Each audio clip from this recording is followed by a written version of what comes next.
guys. Everyone.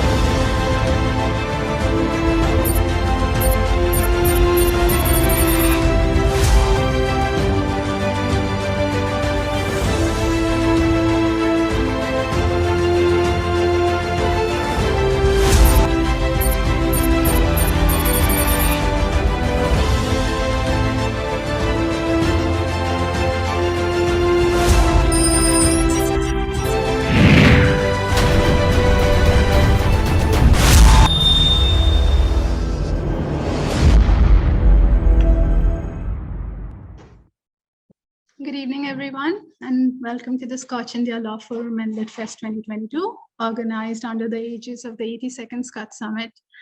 Today, we're joined by Sri Samir Kochhar, author, reforms historian, and chairman of the SKOCH Group, and our panel of domain experts for our conference on insolvency, bankruptcy, and restructuring. The Insolvency and Bankruptcy Code of 2016 transformed the economic legislation's landscape, supporting around 3,500 insolvency professionals, 80 insolvency professional entities, 16 registered valuer organizations, 1 information utility, and over 3,900 registered valuers and multiple benches of the adjudicating authority. It is a robust ecosystem and has achieved much in the 5 years since its inception, but there is still a ways to go. Field data suggests that it can take 180 days for IBC cases to be admitted or initiated, issues of stakeholder rights, the scope of the IBC vis-a-vis all manner of distress situations, expansion of pre-packs beyond MSME borrowers, and the potential of recent reforms, plus the need for more reforms are all matters that need to be discussed. And so today our panel of experts will debate these issues. It's my pleasure to now introduce them all to you.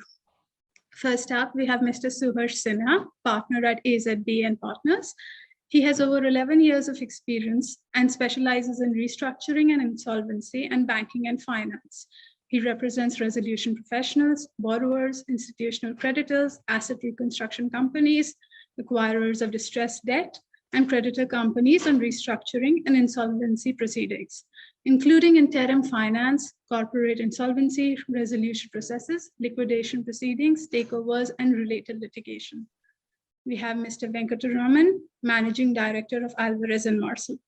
He's with restructuring and turnaround practice of the company. He brings 34 years of experience in the infrastructure industry. His primary areas of concentration are restructuring and insolvency, and most recently at A&M, he's been leading a mandate on managing liquidity, developing and implementing a resolution plan for large infrastructure conglomerates in India. We have Mr. Honnesh, Group General Counsel of the Piramal Group. He is responsible for overseeing the legal function across the Piramal Group. He also heads the secretarial and compliance functions of the company. He joined the group in 2013 and has helped set up and organize the legal function across the group and plays a critical role in identifying, mitigating, and managing legal risk across the many group companies.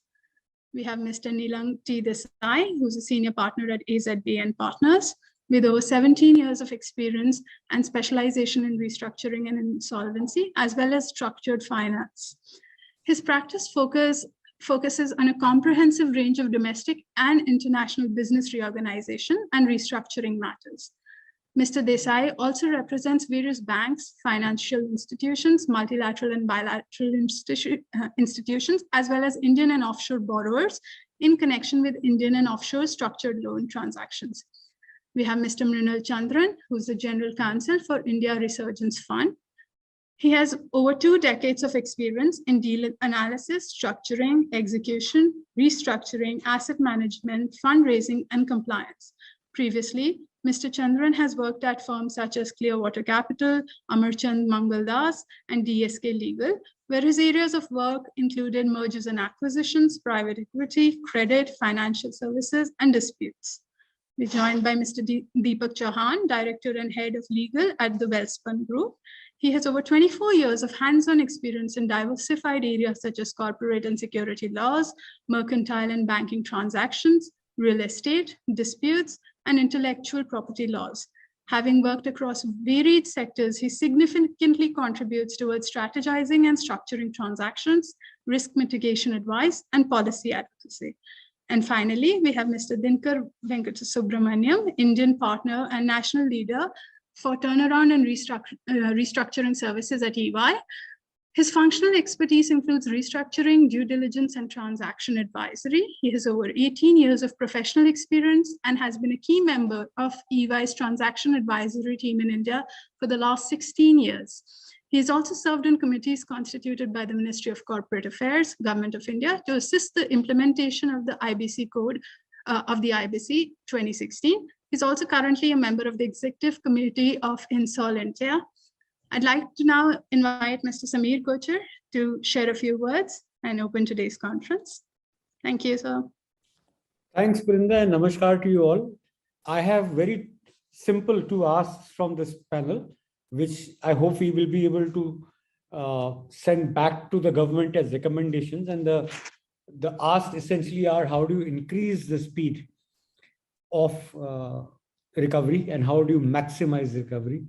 And I'm sure between so many brilliant lawyers, you've got it figured out. The reason why it is important is because, economy today is not in the best of places. And I've been saying this for a while. Inflation is up, unemployment is up, growth is down. Finally, RBI has agreed with me. They've heard me. And yesterday they have taken some action where, inflation targeting is back on their agenda. Having done that, they've also washed their hands of growth. So that leaves the tough job of growth to government. And I don't think that they have very many ideas on that either, except one idea that is going to work, which possibly is that you must increase all-round efficiency in the economy, because that doesn't impact anything adversely. The reason why it is also important is because gross fixed capital formation in India is not up to the mark. It's close to 30%. That cannot yield the kind of growth that India needs. The ICOR, which is incremental capital output ratio, is up to almost over 5, showing high degree of inefficiency in the economy. So, keeping all these things in mind, the speed of recovery is extremely essential, because that kind of makes available very precious resources that can then be used for fueling growth. But speed cannot be at the cost of, let's say, liquidation kind of success rate in IBC, which I believe is 4%. Recovery through resolution is 39%. I think both of these are suboptimal. I'm sure that all of you can do much better than this. A case in point is ILfS recovery, where they have managed 62% already. So what was the learning from that? It was not done under IBC, it was done under a special dispensation. So from that, what are the learnings? How and they can be brought. And by the way, they did a 62% recovery of a very, very large amount in 3.5 years. So what are the learnings from there? In light of that, does something need to change in IBC, the way it is structured? I mean, you're the best people to tell us that. So as I said, I have two simple asks, and I'm sure Suharsh will very ably guide this panel, and he has his own set of questions. But I am really, really curious to learn, how do you speed it and how you maximize recovery? With that, over to you, Suharsh. Thank you, sir. Thank you very much. And sincere thanks to you and the SKOCH Foundation for giving us the opportunity of speaking at the LITFest, and also for enabling me to curate such an interesting panel. I think having all the panelists I have worked with them in some capacity in the past, and I continue to work with them. To have them together on one screen, I think is a huge honor and a real delight for me personally. So many thanks again to all the panelists for joining. So as Mr. Kochhar has very eloquently put out, I think the doubt in the minds of the general public and those who are invested in the general macroeconomic condition in the country is the success of the bankruptcy code. Now, I think all of us can say without any hesitation that the bankruptcy code has been a resounding success. The recoveries that we have seen as a result of the bankruptcy process, and also as a result of the mere threat of the bankruptcy process, and the settlements that have occurred prior to a company going into insolvency, has been quite enormous. And if you speak to lenders, I think lenders also acknowledge that they have never had such an important tool in the history of independent India when it comes to restructuring or even for that matter, recovery of dues. Now, whether restructuring or recovery is the appropriate goal of bankruptcy law, I think we can leave that debate for another day. But the point remains that in a banking sector such as ours, where predominantly it is owned by public sector lenders, and ultimately where any losses to public sector lenders has to be back-ended by the public exchequer at some stage. The fact is that this is a very important tool in their hands for recovery as well as resolution. Having said that, the sheen or the enthusiasm around the bankruptcy code, especially in the past year or two, seems to have abated. And the idea of the forum that we have right now, the discussion that we intend to have, as Mr. Kochhar has already mentioned, is to explore why that is happening. If there are any changes that can be made to the law, if there are any changes required in the mindset of professionals who are running the law, or in the various stakeholders who are invested in the law, then what are those few changes that can be made? This panel, I believe, as I mentioned, we've been fortunate to curate a very interesting panel. So we've got Dinkar and Venkat, who have worked very closely on the insolvency professional side or the restructuring professional side. They have done matters both in the IBC and outside of IBC. Venkat was at the forefront of the ILfF matter, as Mr. Kochhar recently alluded to. Mrinal from IRF is part of a fund which has a very dynamic strategy of both debt and equity. He's explored all kinds of structures when it comes to acquisition and resolution of distressed assets. Deepak from the Welspun Group is a large strategic company in India, also looking at several companies which are in distress. So very important to get Deepak's perspective as a bidder. I was hoping to have Sapna from Credit Suisse, but unfortunately she could not make it at the last minute, so we'll miss her presence. And I believe even Honnesh, I was hoping he would be able to join, but I believe even he was caught up at the last minute, so he could not join. And last but not the least, Nilang, who is a senior partner at AZB, very close friend and a colleague, who has immense experience in restructuring both in the UK and back in India. And he's worked very closely with our founding partner, Behram, and also on various committees that the government has constituted, not only on IBC, but also on liquidity in the distressed market, trading of corporate bonds, how reform to the asset reconstruction ARC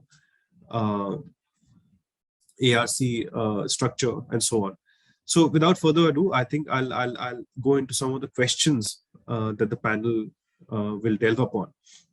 So I'll start with one question which is on everybody's mind, that there have been significant delays in pronouncement of orders by the bankruptcy courts.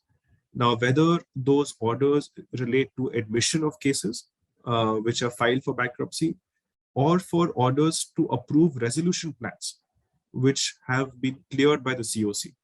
In both these cases, we find that there have been significant delays. Ideally, an admission case should not take more than a few hearings, less than 10 to 15 days in my view, because the simple case of establishing whether a default has taken place or not. There is no scope for gray over there. And when it comes to approval of resolution plans also, as long as the mandatory contents of a resolution plan, which are specifically enumerated, if they have been satisfied, then there's very little ground or reason for the NCLT to take significant amount of time in approving plans. But that is theory. In practice, we see that there have been delays. So I'll open the forum. I'll request. I'm going with the names which are appearing in my on my screen. So I'll request Dinkar to share his views first, and then I'll go to Deepak. Thanks, Suharsh. Evening, everyone.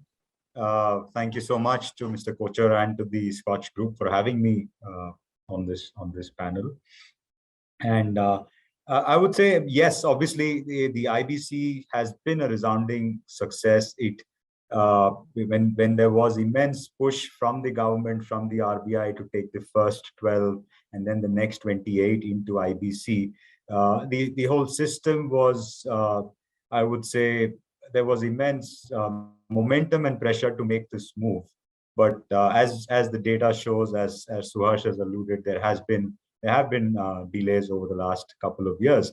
While probably the biggest achievement of IBC has been to change the mindset of borrowers, I would like to say permanently, but that they could lose control of their businesses if they don't resolve things on time, and that's probably been the biggest achievement of IBC, which is immense. But over the last 2 or 3 years, there have been significant delays in admission, in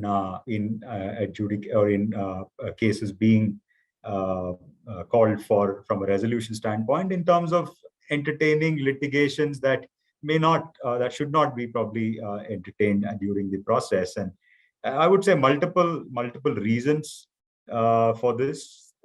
One is obvious. If you look at the amount of vacancies that are available at the NCLTs, you can see as to at what point in time how much vacancy is there, how much have been filled, and how much are yet to be filled.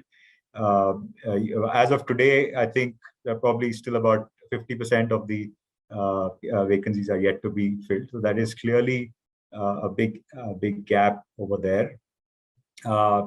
Number two, I think some of these things which we took for granted, that if there are amounts due by a creditor, then there shouldn't be any questioning around this. There should be no adjudication around it. It's just a matter of verification, and it should be admitted. I think that somehow that has it is probably lack of understanding of what the role is, or maybe a more socialistic mindset in terms of allowing opportunity for everybody to be heard, and it to be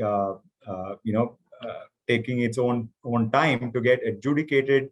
I think that really is probably causing much of these delays as far as admissions are concerned, because what we also have to realize that we are dealing with stressed assets here.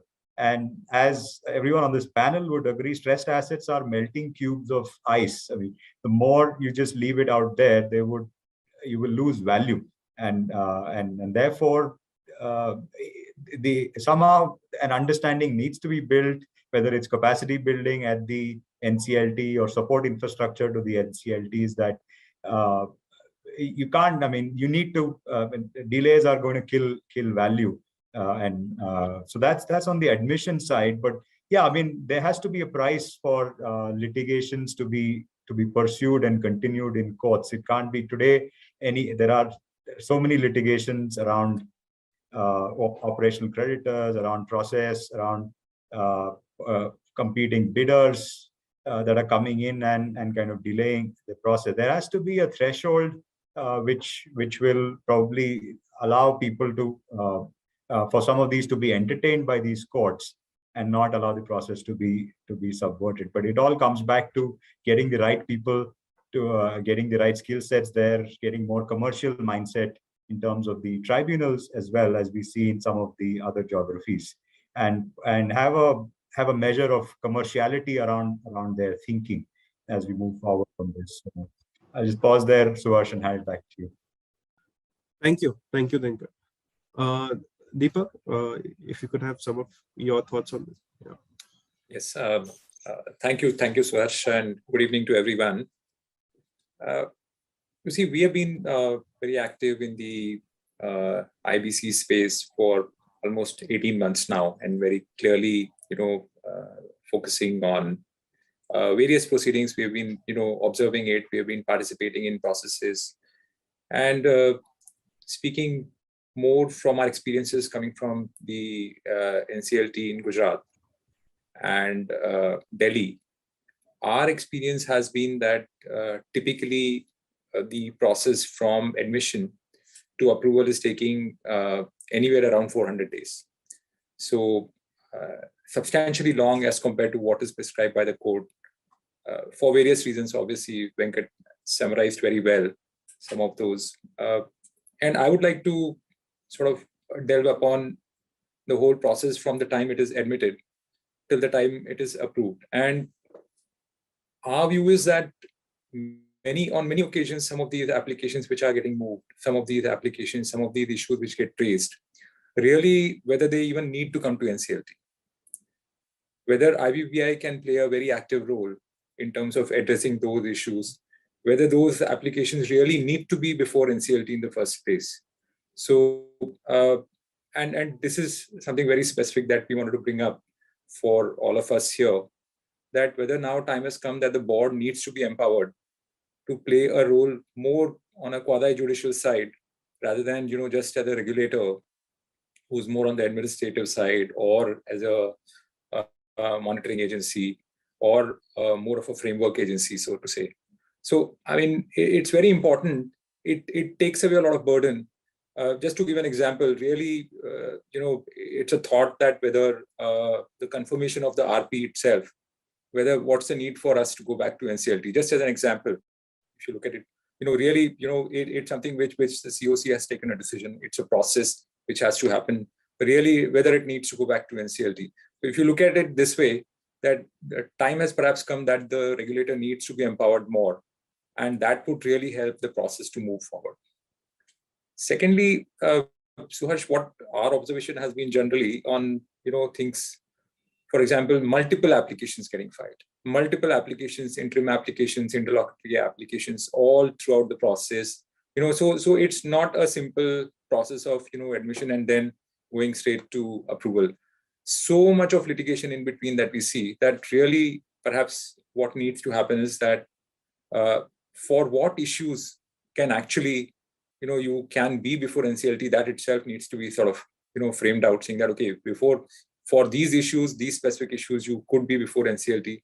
What could be the size of the pleadings? I mean, we are seeing pleadings running into 800 pages for a single application. Now that's so much burden on NCLT at this moment, because firstly you are entertaining, and then all issues, and then after that the size of pleadings.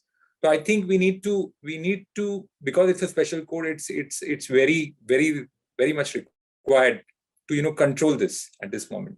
So two specific recommendations we feel on this is that one, IBBI should be empowered, and then issues for which one can go to NCLT itself should be limited. The size of pleading should be limited. That would at least bring some sense and direction to the whole process to achieve within the time frame. Thank you, Deepak. That's a very interesting point, because what does tend to happen is that in India, as you're all aware, everybody has the right to go to courts to agitate their legal rights. But I think there's some level of discretion needs to be exercised by the judiciary as well, at a threshold level, to have a filter as to which of these rights being agitated are frivolous in nature and which of them deserve to be heard in full. Very often, judges do have the right, and I wish they exercise it more often, of dismissing things at a summary level without having to serve the application on all sides, asking them to file replies and have a thorough hearing and so on. Because that leads to, often that's used as a dilatory tactic with malified purposes. So I take your point. I think there is scope for some judicial restraint or discipline in that regard. Sorry, I'd be amiss if I didn't take Venkat's views on this point as well. Venkat, sorry, I'd be grateful to have your views on this point as well. And since you've also been one of the protagonists of the ILfF resolution, which Mr. Kochhar was talking about, if you can also give us your 2 cents on what you think worked over there, and also weigh in on this question about delays at the NCLT. Thanks, Suharsh. So, I mean, if you were to look at the delay in admissions, and one of my experience and what we have seen have been on twofold. Number one is an application filed by an operational creditor can still be a matter of question matter of diligence that needs to be done. But when an application is filed for a financial default by a financial creditor, the admission process should not take time. It's not very difficult to establish the veracity and authenticity of that default being established and the application being filed. One way of solving it could be, there were some thoughts initially that information utility or a third party be interested. This verification of the entire application, which then justifies or establishes the financial default, a third party could be put in place who will review this entire application in parallel from a debt covenant perspective, from a loan agreement perspective, from the payment history perspective, to establish that a default has happened. Once that single trigger point has been established, there's no reason why the bench should give an audience to anybody else in the ecosystem to raise their voice for the admission. That's number one observation that I've seen, and which is why the whole process, every other party comes and files an intervention application, they get heard. It should not be the case. It has to be a 0-1 situation when the application is being filed by a financial creditor. That's number one. Number two, in most of these situations, there is a consortium of lenders. There has to be a discipline among the consortium of lenders that they meet together, agree together, and one of the lead lenders files for it. And thereafter, the whole process of who is going to be the RP, who is going to be running the process, etc., is frozen. Here again, you have different lenders filing for applications at different points in time. And then each needs to be heard separately, brought all of them together. You're wasting time in the whole process, right? I mean, the lenders need to agree together and decide that, yes, it's time to file. There is a default established. You go ahead and file it. Agree upon who's going to be the resolution professional, so that 30 days later, you don't end up into a situation where somebody wants A, somebody wants B, and so on and so forth. So you can streamline that process. The two things which I feel will help the admission process, and in terms of the application, and in terms of the approval process of the resolution plan, I think the judiciary should look at only the process compliance, and that a window for natural justice has been provided for people to hear. Many a times we have seen that the commercials also get debated in some courts, not always, but there are some benches which has taken a view that commercial is a call of the COC and we don't want to interfere. So there have been instances, but probably that's more of a learning exercise than how to speed up that. I'll stop there, and on the ILfS thing, I'll come a little later, Sure. And speak about it. Sure. So the next question I have, I'll address to Mrinal if that's all right. Mrinal, I'm addressing this to you specifically because given the diverse nature of deals that come through your desk that you look at, you would be looking at situations where you're looking to work with the existing promoter. There may be situations where you're looking to replace the management. There may be situations where you are submitting a bid as a resolution applicant in the IBC process. So, given your nature of work, you would have worked across the spectrum on all kinds of transactions. Given that, what are your views on some of the alternatives to IBC? I mean, do you think every distress situation should be resolved through IBC or deserves to be resolved through IBC? Or do you think there should be mechanisms which are equally viable outside of the IBC process? No, so I think, so like, if you think about it, right, when you look at the IBC, just from an IBC's perspective, I've had the sort of misfortune, if I can say, of working under the earlier regimes when you had SICA and DRT and all that as a distress, working for a distress fund. And, look, I think, when you look back at those days, the IBC is clearly a far better model of resolving stress than any of those were. I mean, I've been to those BIFR offices on Barakamba Road, and I know what a pain it used to be to try and resolve anything there. So, we used to call it Hotel California. Once you check in there, you can never get out, kind of thing, right? So it was the way it was, and so we are in a much better place today. I think I fundamentally believe that we overcommitted on what the IBC could deliver when we sort of put in these very aggressive timelines. We put in a process that is very process heavy, which is a creditor in possession process. when a creditor runs a process and runs it as a trustee, right? Now you see, similarly, if you see systems like in the US, Elizabeth Warren has actually written on this stuff where she says that, if you go into Chapter 7, it takes 4.5 years for stuff to get resolved. So bankruptcies are complex. Bankruptcy laws, processes around bankruptcy are complex anywhere in the world. And I think in some of the things that, we're still scratching the surface in terms of the issues that will come up in the next, say, 10, 15 years in bankruptcies as bankruptcies evolve. This code is very good. This code has everything that it needs today, in my view. Can it deliver in 1 year? I think they've done a lot to make sure that it can. We just put up 28, 29 benches now, which we didn't have, and I don't know how they're working just in terms of recent trends. But the fact, I remember being in the NCLT and one judge sitting in Kerala, one judge sitting in Calcutta, and then halfway through that the guy has to go somewhere else. So I've seen those days as well, and that is as recent as a year and a half back. So I think they're making those improvements, and it's going to take time, but they're making those improvements. The NCLAT they still haven't resolved, so that there is a funnel and a bottleneck there, which I think they need to sort of solve very quickly. So if you had to, if you had to, in the worst case, try and resolve. Sorry, my apologies for that. If you had to sort of, as a worst case, take something into the IBC and had to solve it, I think it is still, it can still be achieved in a 2-year horizon. But that doesn't mean that every asset needs to go there. So I think the lender community in this country has evolved and sort of is still evolving, but has a good understanding of how to do this outside. I think the things that have not worked are prescriptive remedies, CDR, I think June 7th. I think prescriptive remedies for that have not worked. And the reason that I think those prescriptive remedies are there is because we have sort of a public sector, bank-led banking sector, right, which has its own challenges in terms of its accountability, etc. Frankly, if I had a choice of how to do a deal, whether it should be in IBC or outside or through a June 7th or through a bilateral restructuring, I would always try and do it as a bilateral restructuring, because I think everything else in this country goes through layers of inefficiency. And that's the way credit markets work around the world. I don't think people go to bankruptcies as the first resort. People do it in the US because there's a fiduciary responsibility of the board. People will file in Australia because there's a fiduciary responsibility of board.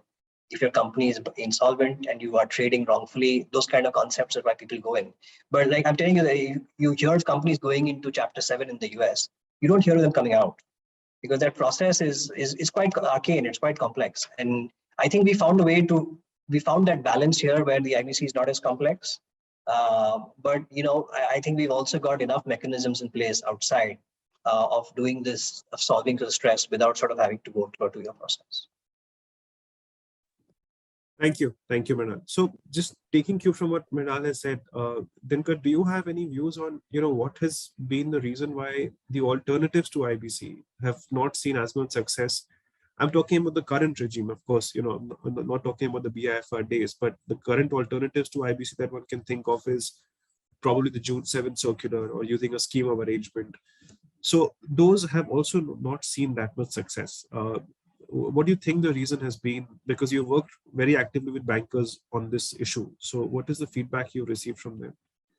Yeah, I think, Suharsh, two big points there. One is obviously IBC had become the only channel for resolution over a period of time from 2017 to about 2017, about 20 or so. And everything was, the whole mindset, because it gave a certain level of protection to the lenders for decision making. There was wash of the previous things. Everything was driven through IBC, and therefore, I mean, in my the metaphor that I use is that we are an 8-lane worth of traffic was being driven through a 2-lane highway, which is a superb highway, but it still has to be, it can't take 8 lanes of traffic right through. So the need is always to have a expanded toolkit for resolution.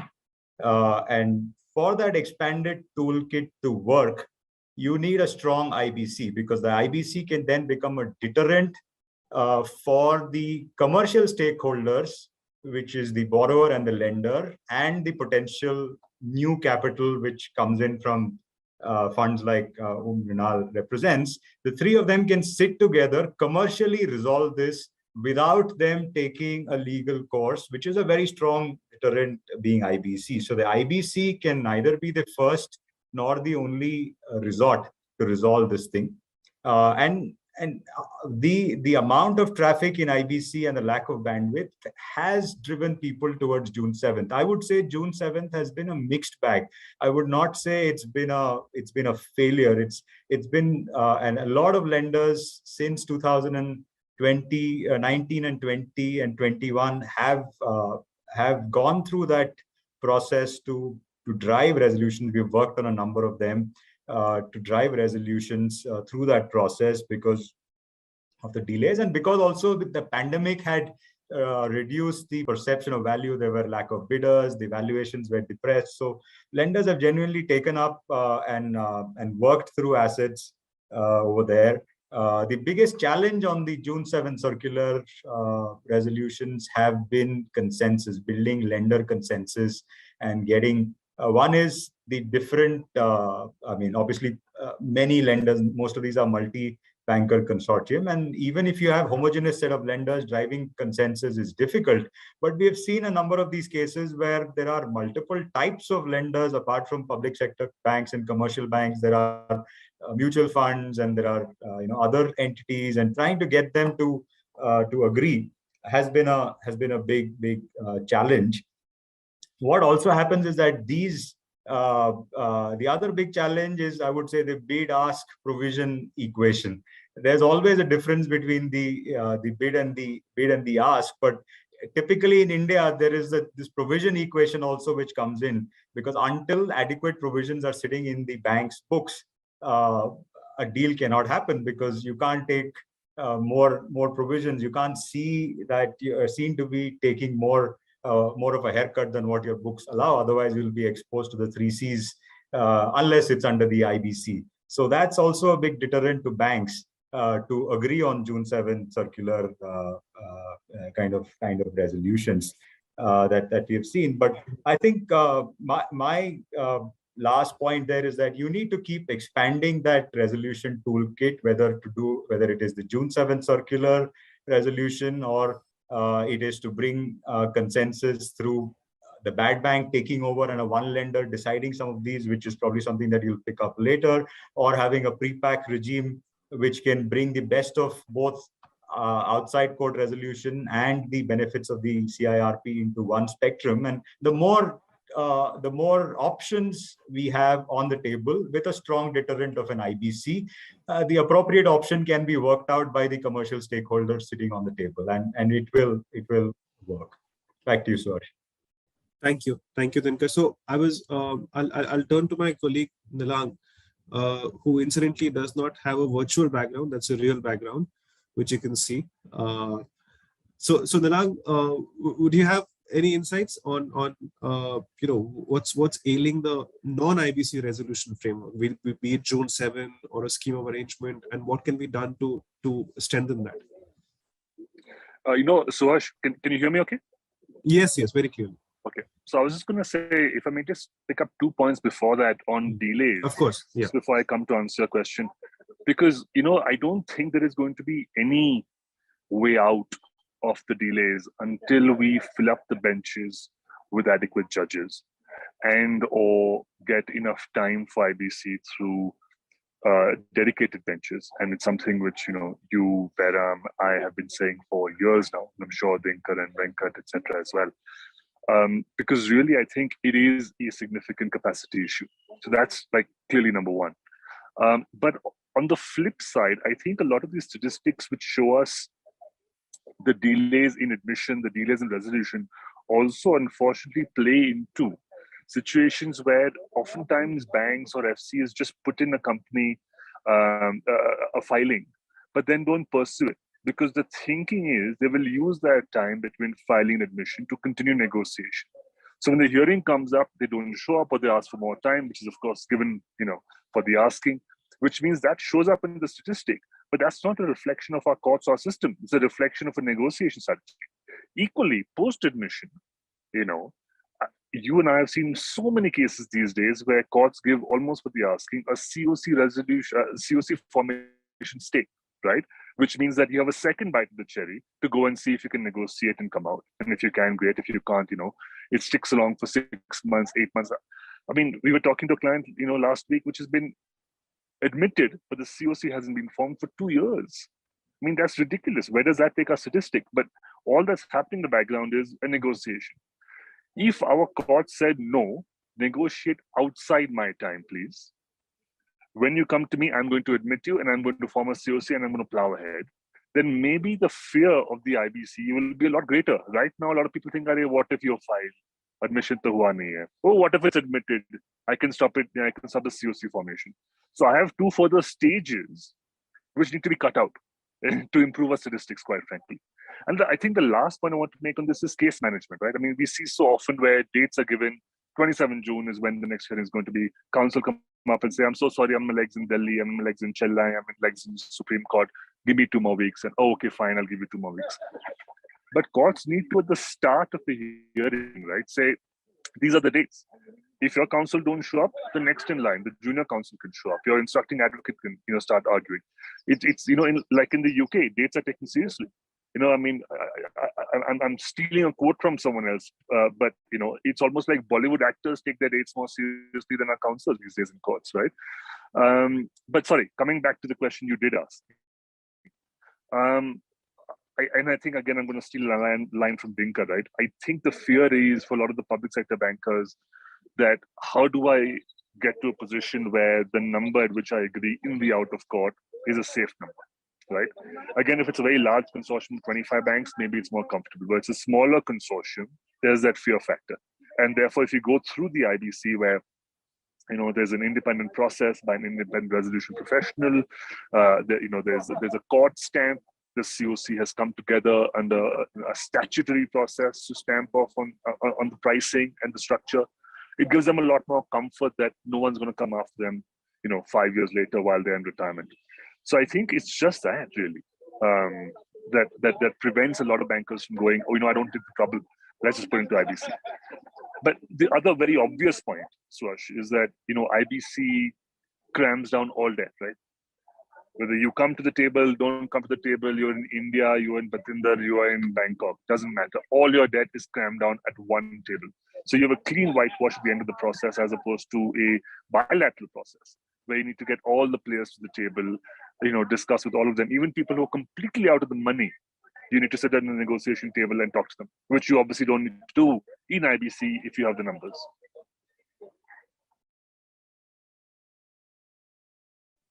Thank you. Thanks for that, Mrinal. So, on the question of whitewash, I think I'll just take you from there because that's one of the main reasons why bidders come in the IBC process, because they get a clean slate. They don't have any past liabilities, especially with the case law that's been emerging and with the introduction of Section 32A of the IBC, which also exempts you from any attachment of the property of the corporate debtor by any investigative authority and so on. So that's certainly been a big reason why bidders are happier acquiring a company under IBC as opposed to under any other mechanism. But from a bidder perspective as well, I think there's still some concerns which are out there, whether it be on in terms of timelines or in terms of how streamlined the process is. Venkat, you've advised quite a few bidders when it comes to the resolution process. So in your view, what are the process-related roadblocks to effective insolvency resolution from a bidder's perspective? See, I mean, beyond the protracted time delays that's happening in the plan application getting approved, that's where it hurts the bidder the most, right? And can a bidder do something about it? I don't think so. Hardly. They don't have the leverage to kind of do anything, in terms of expediting that process. So from a bidder perspective, they have probably identified an asset, whether it's be a fund, a corporate, it's to either aggregate to their business or as a part of an investment construct that they have in mind. They would have planned to deploy a certain amount of capital and they would have plugged in the potential acquisition into their larger scheme of the business, which if it doesn't play out, after a point in time, it doesn't really make sense for them to pursue those acquisitions. See, these acquisitions as a certain value have a certain value at a certain given point of time when a company is trying to acquire that.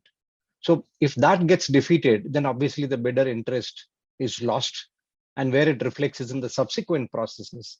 They really don't come forward to kind of show that level of interest. Their faith in the system erodes in some form or fashion. So that's a deterrent, which is probably limiting the bidding community also to look at an IBC. In the early days, they looked at it as a clean whitewashed asset, reasonable valuations, no skeletons dropping out of the cupboard. And in the course of time, the attachment, the tax issues, etc., also got resolved through suitable amendments to the code, etc. So there was a window where this could have become extremely attractive. Now many bidders are looking at, okay, it's good to have.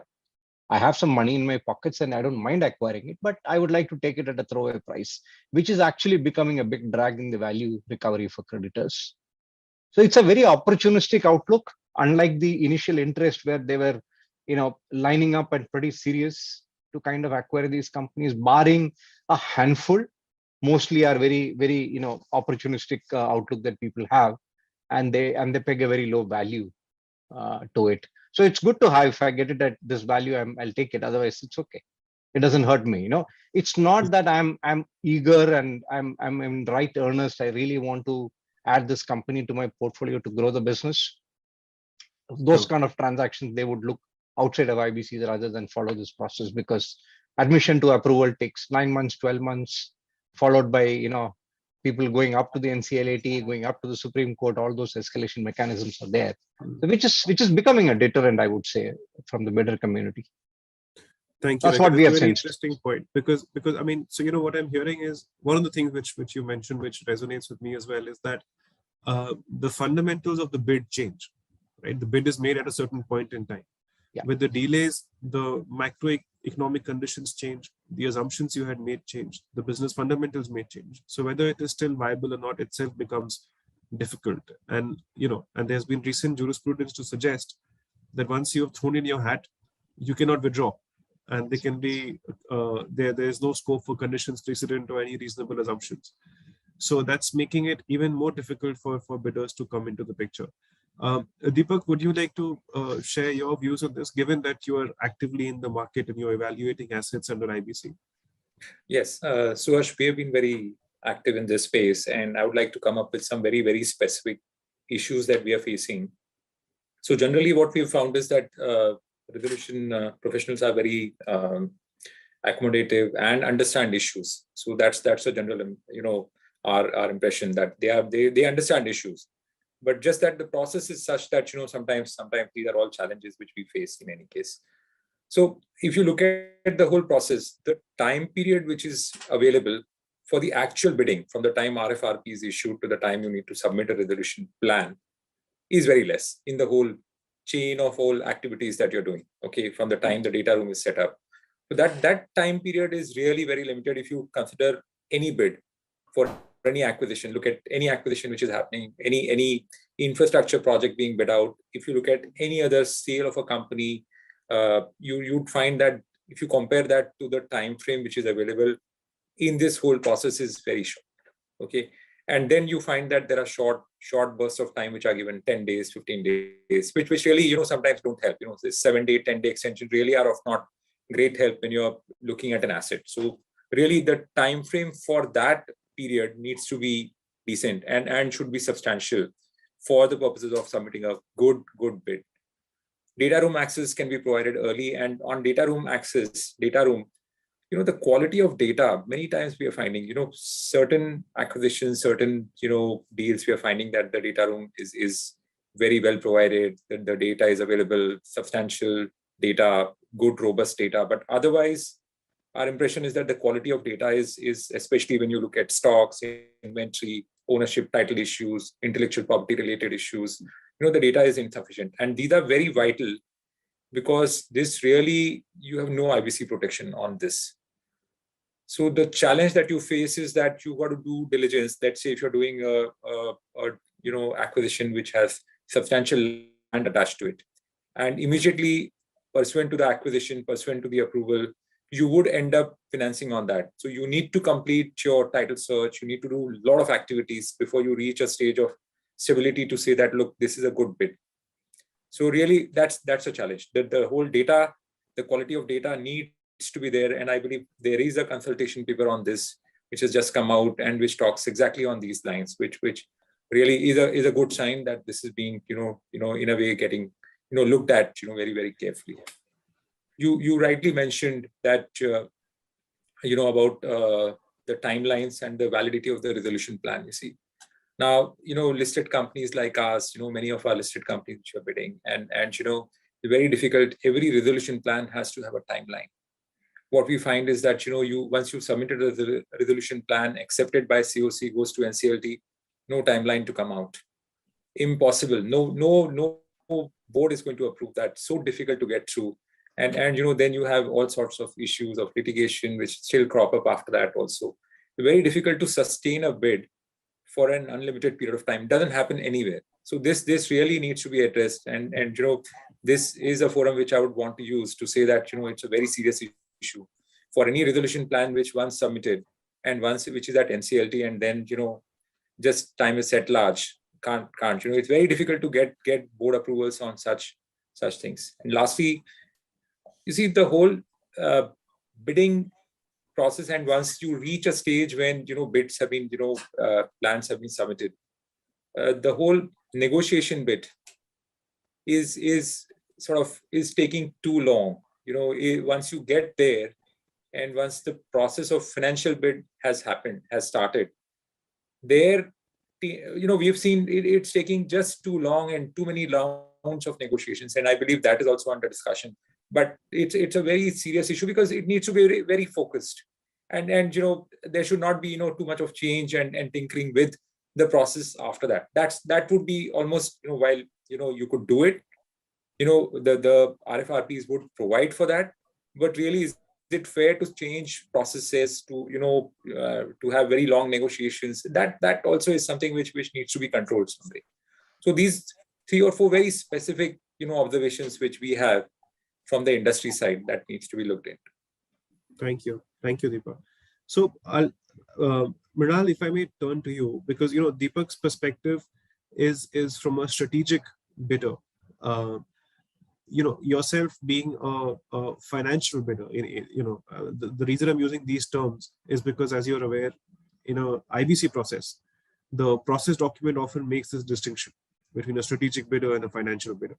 So as a financial bidder who has even more compliances or even more committees, investment committees and other external stakeholders who you're answerable to, does this make the process more difficult for you, or do you face more constraints and lesser flexibility as a financial bidder under IBC? No, obviously it does, because there's also fund life to consider, and if you don't know how long this is going to take, which fund you allocate it to, there are allocation issues. So I think if you see, there are, over time, the number of financial bidders for assets has actually gone down because it's getting harder, and so the big assets will get resolved, and you can take some comfort that if it's a big asset, and there are exceptions to that, like Videocon, of course, which has gone on forever. But at least there was a sense that the big assets will get resolved fast. So maybe you get into the big ones and you can get there. But if you were trying to go for something that is small, I think other than Carval, I don't think of anyone who's really been able to solve it. And Carval also had its challenges. As I remember, they had lots of challenges. In fact, trying to withdraw from the bid, if I remember correctly. So it's become increasingly challenged for us to not just to be bidders ourselves, but even to support strategics when you go and bid. Because how long do you stay on the hook when you don't know? Like you're saying, all the reasons that I think all of you mentioned, which is that the fundamentals are changing. There are other issues internally in terms of governance for the funds. So those always are going to be constraints for us. And unless there is certainty to this process, and look at what's happening now. So, there is this whole set of Supreme Court judgments and EBICs where like you rightly pointed out, you cannot go a step away as a resolution plan. But COCs in Videocon is being allowed to reconsider its decision and is actually being forced by the NCLAT So in one place, commercial wisdom, you cannot disrupt the process. But another place where there's a plan that has been put through a process, you're sort of going to open up the whole thing again. So, I think that fundamentally there's a lack of clarity, in terms of how this process ends and when it ends. And that again is making it very, very difficult to go and even sort of look for assets. Thank you. Understood. On the point of resolution plans and what is a viable resolution plan, do you think, I'll turn to Dinkar and unless, sorry, Venkat, if you had a comment, sorry, I didn't want to, okay. So Dinkar, do you think there are a lot of voices which are of the view that Section 29A needs a relook? And this always draws very adverse and very strident reactions, because on one hand, you don't want to hand the keys back to the people who ran the company to the ground, especially when those people are accused of misfeasance or wrongdoing. At the same time, should the lenders really be bothered about where the money is coming from? If somebody who is a promoter and who could potentially be barred under 29A is proposing the highest plan, then should the lenders really care? So which side of the debate are you on, and do you think there is a middle ground? Thanks, Suharsh. Yeah, that's absolutely a moot point. I would say, as you said, why was it introduced in September 2017? It was not part of the BLRC report. Yeah. It was not part of the original code. It came in later for exactly the reason, to prevent tainted people from bidding for assets and reviving them in general, not just promoters, to avoid a moral hazard that was there at that time, that promoters should not get the same assets back at steep discounts at the expense of the lenders. It served its purpose very well, because I think it went to help establish that threat in the borrower's mind that you will really lose your assets if you are flippant about it and don't resolve your problems with your lenders in time, which was great for that point in time. Where are we today? I would probably, I don't have data to back this up, but I would say maybe slightly blasphemously that all of the litigations that we are talking about, which emanate in the CIRP process, are directly or indirectly linked to the promoter interest, whether it's on admission, process, or resolution plan approval, or alternate bidders.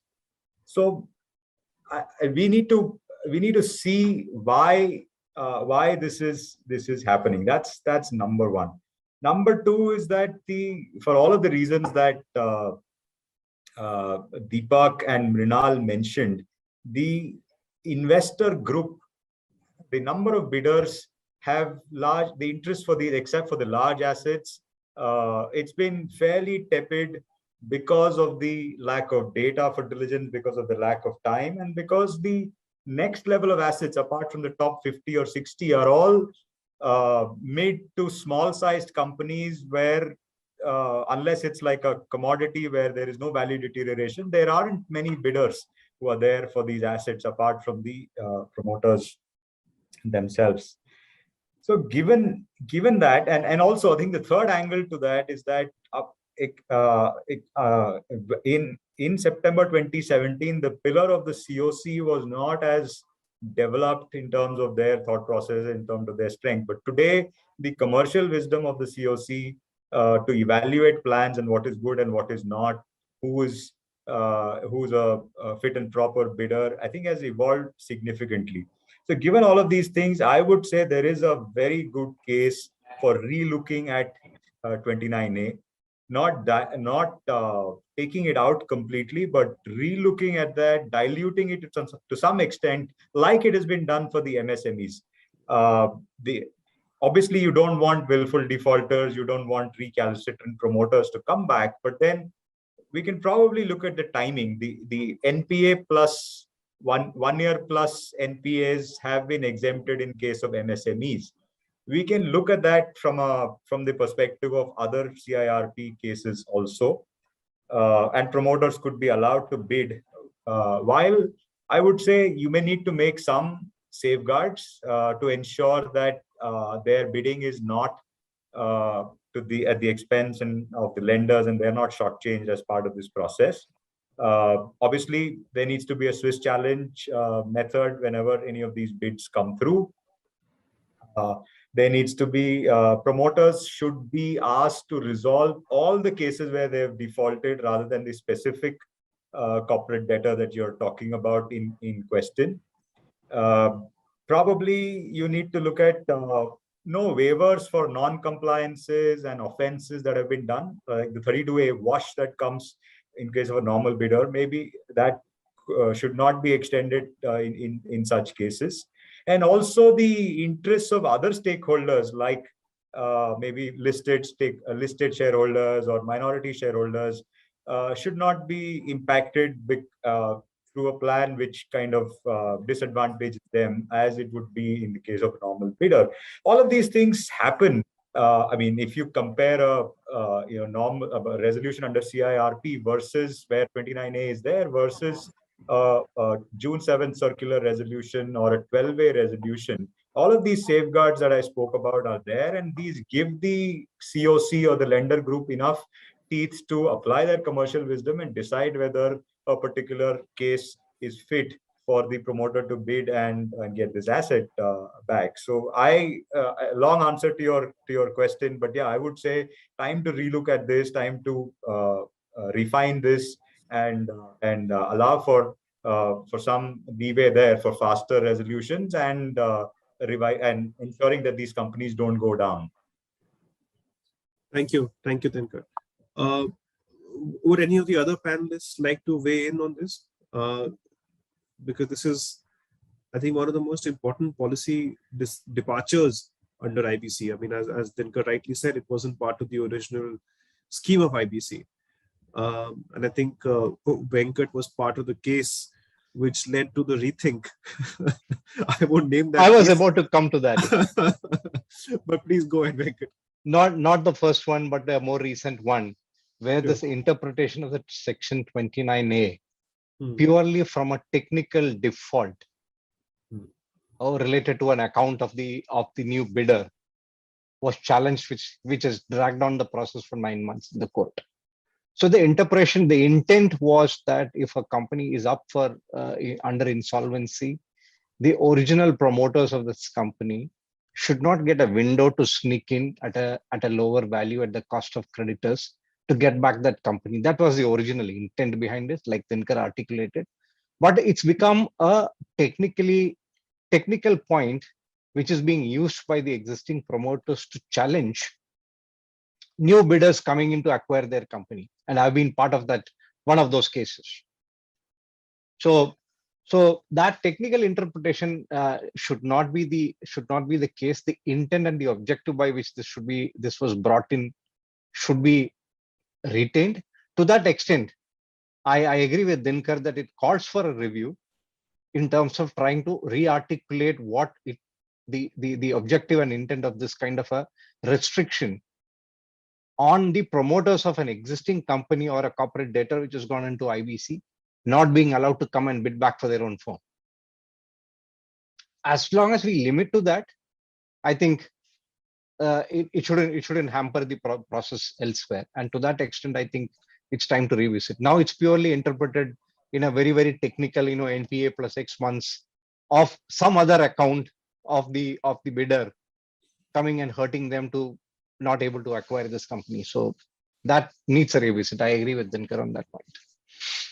Thank you. So I was sentiment. So it's 29A is a real conundrum because it's not there in any other bankruptcy statute that I know of, at least, right? So we imposed this here, and I think we did it because I think Dinkar is right, and Venkat's also mentioned this, which is to sort of people not to get back doors.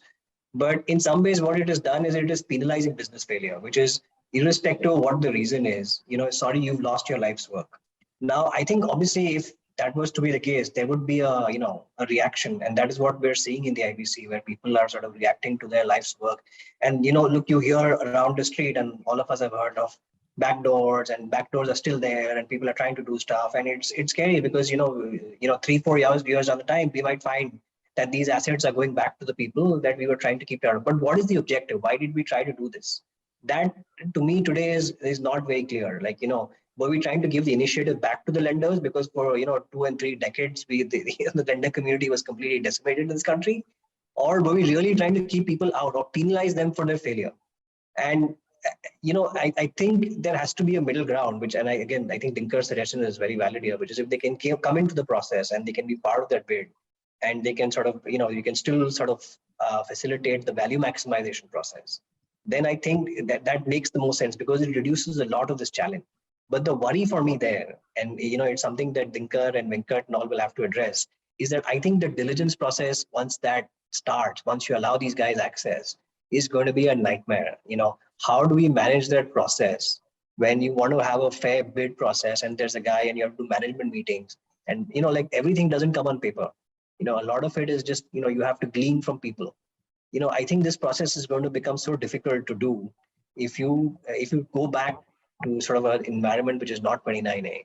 And I think that is going to be the real challenge of tinkering with 29. So we already, through the MSME scheme, we've already brought in promoters, right? We've already, in the pre-pack for the MSMEs, we're already diluting it, not for general CRPs, but for other stuff. So that I think people are realizing that 29A is not working in some way. But I fear that it will make the process much, much more difficult. And once that happens, then it will go back to the original promoter because he's the only one who can tell you what the value is.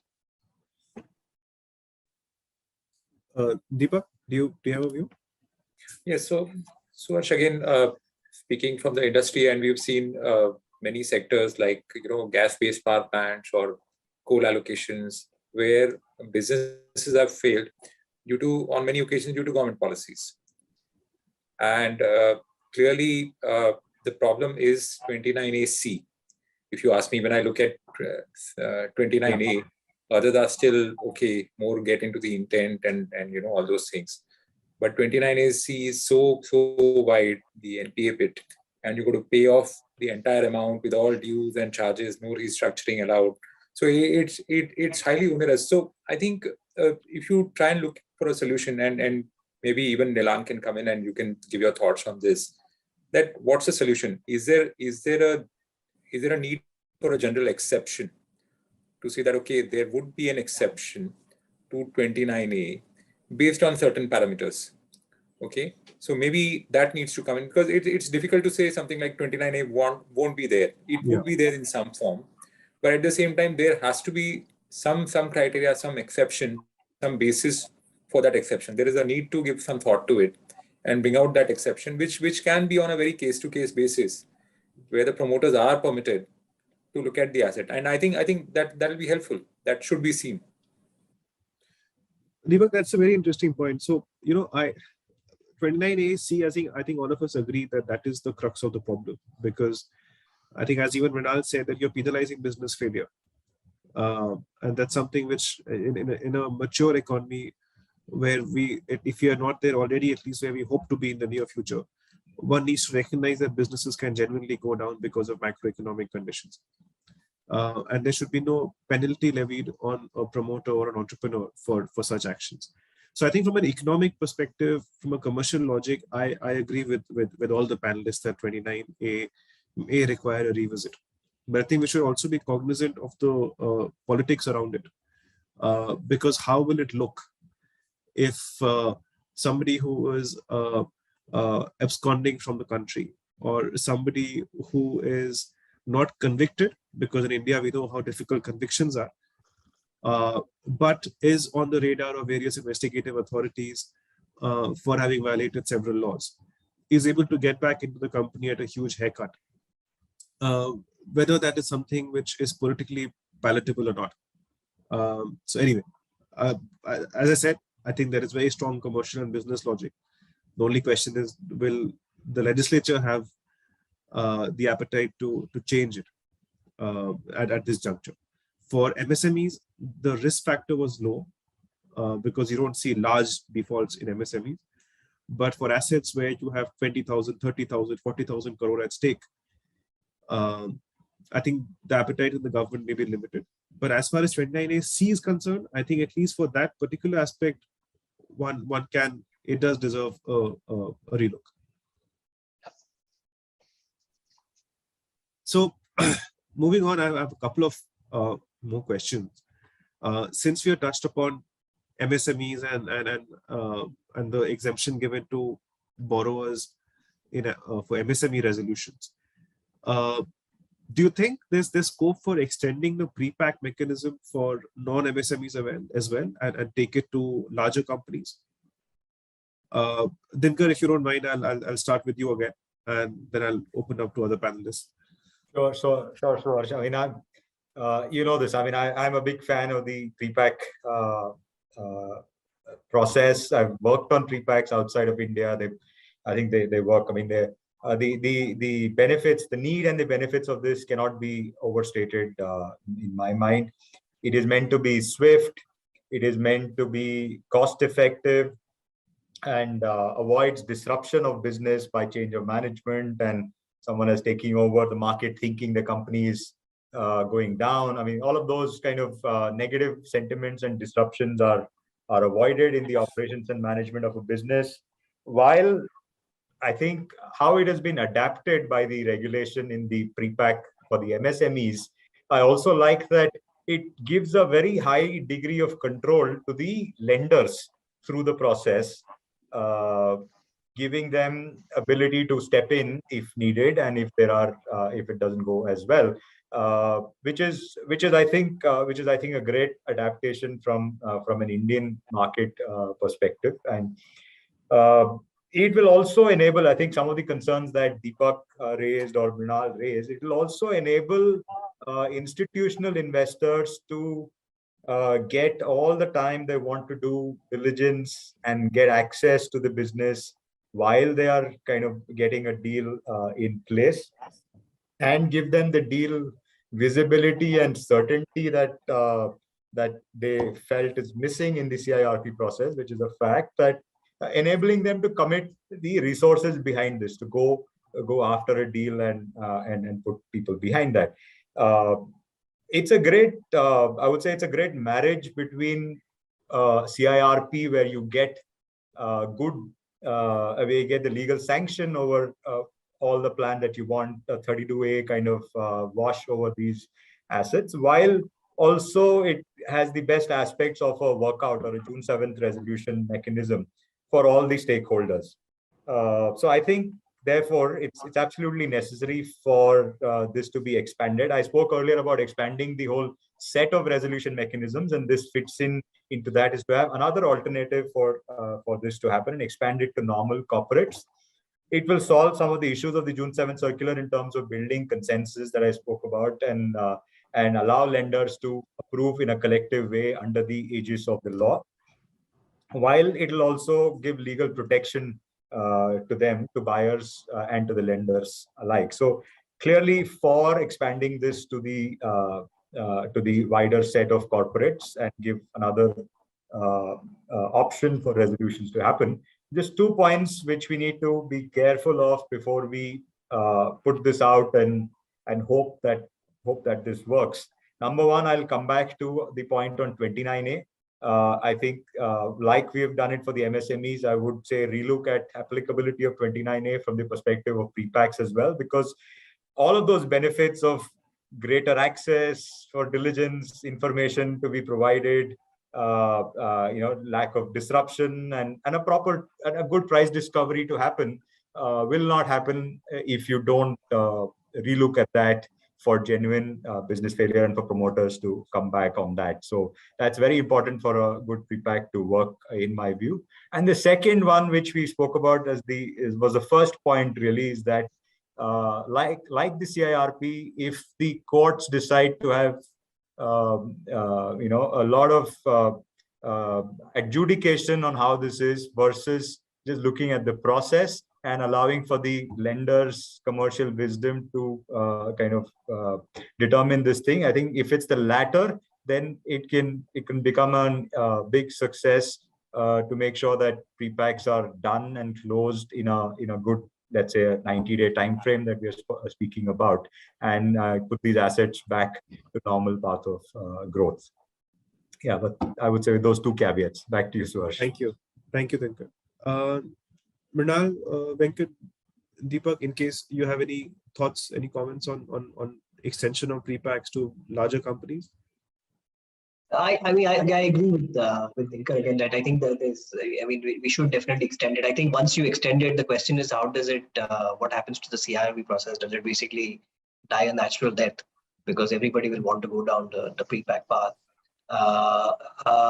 I think, in some ways I feel that there are already, in some ways, there is an unregulated prepack market already existing today. And so, people are figuring out ways of doing things. I think what we've done badly in this country is when we've tried to regulate stuff, we've regulated it badly, and it becomes just very hard to handle. We sort of we legislate for exceptions rather than sort of for principles, and so that is my fear with the sort of how the prepack will come out. But yeah, I think it's definitely something that is worth experimenting, and there is no reason why we shouldn't be having prepacks for all CIRBs. The only thing is, again, that I don't know. Again, I don't have the data for this. I haven't seen how it has worked for the MSME. So from what I hear, it's Not a great success. Yeah, it's not picked up really. So. Venkat, could we have your thoughts? Nothing specific. I've just slightly in a contradictory view to what Dinkar said. I'm not in favor of looking at a prepack with the existing promoters of the company. Prepack in a soft way, in an unregulated way, could work out as a base bid through, and then follow it through a Swiss challenge under the IBC. Maybe an alternate or a via media start to test it out. You could have a kind of a base, bid available through discussions to save time in the process. Use that, and then get through a process of Swiss challenge under the IBC to discover the right pricing. Maybe an experiment which can be tried out here. But the benefits of the IBC will obviously need to be had in terms of the acquisition of whitewashing, etc. So otherwise, the question will come in terms of the banks would again still have the same problem of the right level of price discovery, the questionability of how this has been agreed upon, and how the potential bidder was kind of agreed upon. All of those questions are likely to happen. So there needs to be a process which could eliminate, and Swiss challenge is a good method to kind of, that gives a reasonable certainty of the base bidder to say that he or she has a window to acquire the asset, but subject to any improved price discovery if the creditors want to try it out, can be tried out. Maybe a via media solution is what I'm prescribing. It's not the regulated prepack which I'm discussing about. It's a pseudo prepack, I would say. Yeah, which can be I agree with that, because I think the prepack mechanism currently is so heavily regulated and so process oriented that itself will has so many compliances that even a minor departure from that can lead to challenges. Yeah. So I'm conscious that we are running out of time, and I had 2-3 more questions. But sorry, Deepak, do you have any thoughts on prepack before I move on to the next one? Just a very quick thought. What Venkat mentioned, I agree with Venkat, and just building on what he said, is the timing at which you allow a prepack for the existing promoter or the management to get the entity is important, because you could be starting that process very early, and with early signals, early warning signals, you could start that process. That would entail some amount of sanity to the process, saying that you've started the process in time, rather than so therefore those checks and balances are very important if you want to give it to large prepacks, so that would really help the process. For example, if you were starting off at a early warning itself, saying if a default has happened just prior to that, or around the time when the default has happened, first default has happened, that that those sort of checks and balances would need to come in. Yeah, got it. Thank you for that, Deepak. So sorry, as I was saying, I had a couple of more questions, but since I'm running out of time, I'll restrict myself. I don't think I'll be able to go through all the questions I had. But there's one question which I think Mr. Kochhar also started off with, which I'm going to address to Venkat, since you were in the hot seat in ILfS. So if you can just tell us what you think worked over there, and from your experience in ILfS, do you think there is a need for a more formal statutory recognition to a group insolvency process? Yeah, exactly. I mean, that's been the success. What really happens in most of the Indian corporate structures, especially if you are in the infrastructure space, there's always this multi-layered, holding pattern that happens. You have a parent company, you have a subsidiary under that for a particular business. Let's say you have an infra player sitting on top. He's got a road vertical, he's got an energy vertical, he's got a third vertical of maybe, let's say, EPC construction.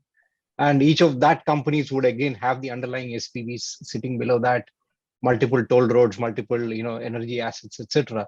So what really the problem that we figured out in the ILfS structure was the value was sitting at the lowermost tier of the hierarchy of the organization structure, which is at the SPV level, which is actually the cash flow generating businesses, which fundamentally weren't bad.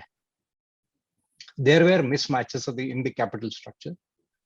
Some were over-levered, basis the cash flows that those SPVs could generate, which was seen, which could have been tweaked around by a minor, restructuring of the debt, or tweaking around the capital structure of those SPVs could have been achieved. The problem remained at the holding companies. So at the top core, there was borrowings, high level of borrowing, which then flowed down into the next level of intermediate holding companies in the form of both equity and different colors of debt, which again was a intermediate holding company with no assets being owned by them, which they can again flowed down to the next tier in the form of equity and different forms of debt. So what we figured out we had to navigate through about 300 plus companies trying to understand the multi-layered structure. The resolution approach that we adopted was starting from the bottom up. Start monetizing at the asset level, and then the recoveries flow up. So if there is an equity value that's created out of the SPV, which is then going again into the first layer of holding company, which then again ultimately ends up being the recovery for creditors at that intermediate holdco or at the ultimate holdco. So that's how the whole resolution process was structured. You start resolving at the bottommost, the cash flows and the recoveries keep, once you resolve the debt at the SPV level, if there is a positive equity that's coming up, it moves up into the next level of holdco. And where did that money come from? It's the creditors' money of that intermediate holding company, which was further given to the SPV as an equity instrument. So we created the resolution from bottom up, and then we ensured that the concept that was created was distribution to creditors happens at all levels.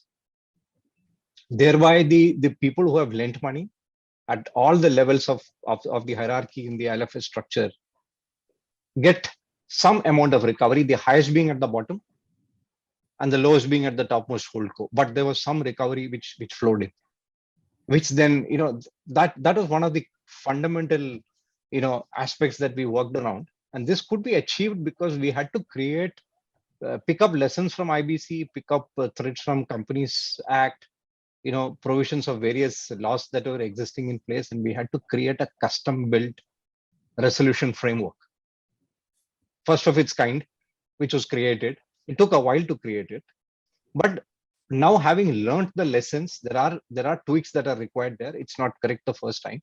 What we would really advocate is to use that as a case study, case in point, and make those tweaks, make those learnings that's coming from the ILfS saga, and then create a group insolvency framework. Because fundamentally, a lot of companies in India have a multi-layered structure. And if you had seen the history of the Lancos of the world and the others of the world, which have all gone into liquidation, because those companies which were admitted under IBC never had any asset. The only thing that was up for offering was the equity that they held in the subsidiaries.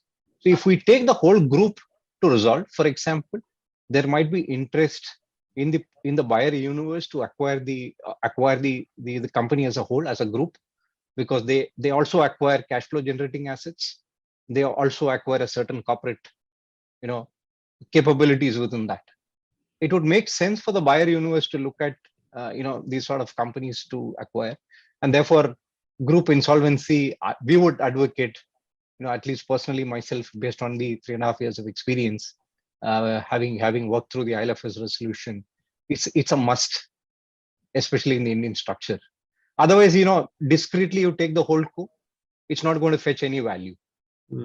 But it is a challenge, because fundamentally the law needs to be modified to the extent that the underlying SPVs may not have been an NPA, may not have had a default, but purely for the purpose of value recovery for the whole ecosystem of creditors to this group, we need to bring in that framework, and we need to get the alignment of all creditors at all levels. So we had that challenge going through the ILfS resolution process, but we had to work through at each layer in terms of how do we kind of communicate the message, how do we ensure that the framework is fair to the entire ecosystem, especially to the creditors at various levels in the group.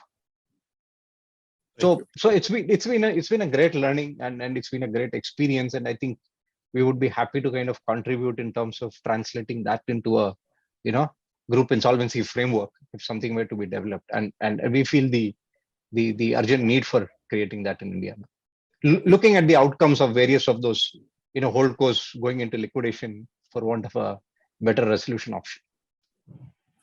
Thank you, Venkat. Thank you. That's very interesting. I think one of the points you mentioned is quite insightful, that the way companies are structured or businesses are structured in India is that they tend to be a hive of group companies.